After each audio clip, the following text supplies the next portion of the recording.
تو آپ کس طرح سے یہ دعویٰ کر سکتے ہیں کہ ایک مسلمان ہے اور وہ ایک مومن کو جنم دے رہا ہے؟ یہ ممکن نہیں ہے۔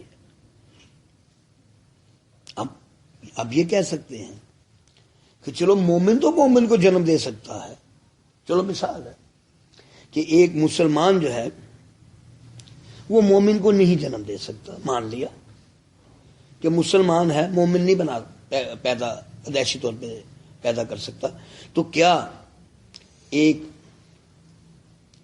مومن بھی مومن کو پیدا نہیں کر سکتا؟ کیا ایک غوث بھی غوث کو پیدا نہیں کر سکتا؟ کیا ایک کتب بھی کتب کو پیدا نہیں کر سکتا؟ تو پھر ہماری سمجھ میں یہ بات نہیں آتی۔ ایک مثال ہے، اس سے آپ سمجھ لیجئے گا، ہماری سمجھ میں تو یہ بات نہیں آتی۔ ایک پرنسپل تھا، اس کے ہاں ایک بچہ پیدا ہوا، وہ پرنسپل ہوگا بچہ، نہ جانے بھراؤ گے کتنا بڑا ڈاکو بنے گا۔ اب وہ پرنسپل بننا چاہتا ہے تو اسے کیا کرنا پڑے گا؟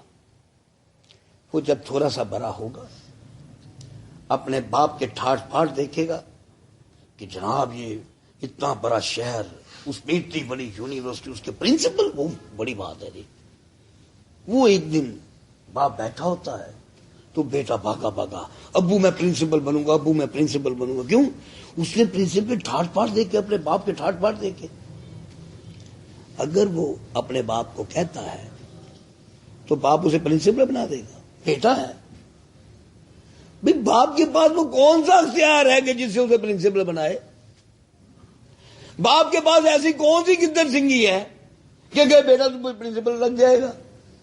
کیا باپ پرنسپل ہو کر اسے پرنسپل بنا سکتا ہے؟ پیدا کرنے کے بعد بھی، پیدائش کے بعد بھی نہیں بنا سکتا۔ باپ کیا کرے گا؟ وہ پرنسپل اسے کہے گا بیٹے تو اگر پرنسپل بننا چاہتا ہے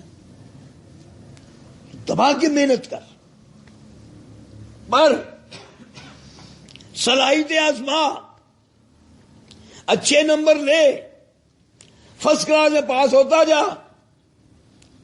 تو پھر تو پرنسپل بن سکتا ہے۔ صرف میرے گھر میں پیدا ہوا ہے اس لیے تو پرنسپل بنے، ایسا کوئی قانون دنیا میں نہیں ہے۔ وہ یہی کہے گا۔ اگر قانون کو دیکھا جائے، قانون اسی بات کی اجازت دیتا ہے کہ وہ پہلے اس استحقاق کے مقام پر تو آئے جہاں اسے پرنسپل بننا ہے۔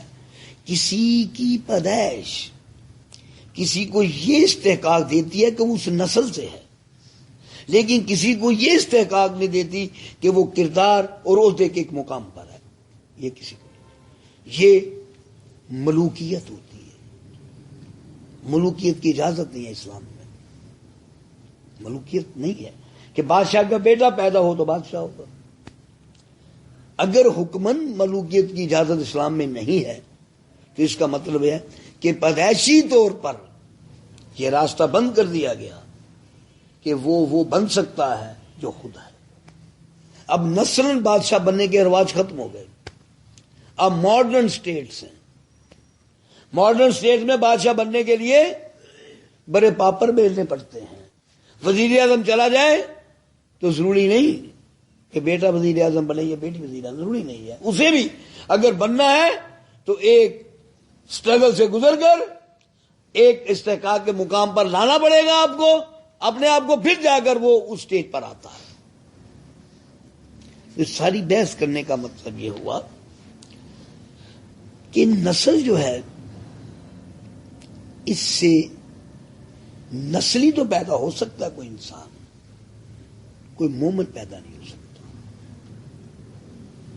مومن پیدا کرنے کے لیے اگر مومن بھی چاہے تو وہ بھی اپنے بچے کو مومن نہیں بنا سکتا۔ اگر یہ رواج ہوتا تو ہر غوث کی اولاد غوث ہوتی، ہر کتب کی اولاد کتب ہوتی، ہر مومن کی اولاد مومن ہوتی۔ ایسا قانون نہیں ہے۔ تصوف میں، بیعت اور طریقت میں یہ سسٹم نہیں ہے۔ اب یہاں بھی کیا ہوتا ہے، آپ کے سامنے ہو رہا ہے، اسی شہر میں ہو رہا ہے، بلکہ جمیل صاحب کے آبائی شہر میں تو یہ بہت زیادہ دنگے فساد کے ساتھ ہو رہا ہے کہ ایک نسل ہے، اس کے 4 بیٹے ہیں یا 3-4 بیٹی ہیں، اب بتاؤ ساری نسل کو اس نے مومن بنانا ہے، لیکن گدی بار آ کر ایک بیٹھتا ہے، بقایا کہاں جاتے ہیں؟ تو یہ بھی سوچتا ہے اگر نسل ہی مومن پیدا کرتی ہے، اگر نسل مومن بناتی ہے، اگر نسل کتب بناتی ہے، اگر نسل غوث بناتی ہے، تو پھر ایک مومن کتب یا غوث کی 10-12 بیٹے بیٹیاں ہیں، تو وہ تو سب غوث اور کتب اور مومن ہونے چاہیے۔ لیکن کیا ایسا ہوتا ہے؟ کیا وہ سب غوث کتب اور مومن بنتے ہیں؟ سب غوث کتب اور مومن نہیں بنتے، سب غوث کتب اور مومن نہیں ہوتے، صرف ایک آدھ کو بٹھا دیا جاتا ہے اس گدی پر، اور وہ بھی دنیا داری کے سسٹم میں۔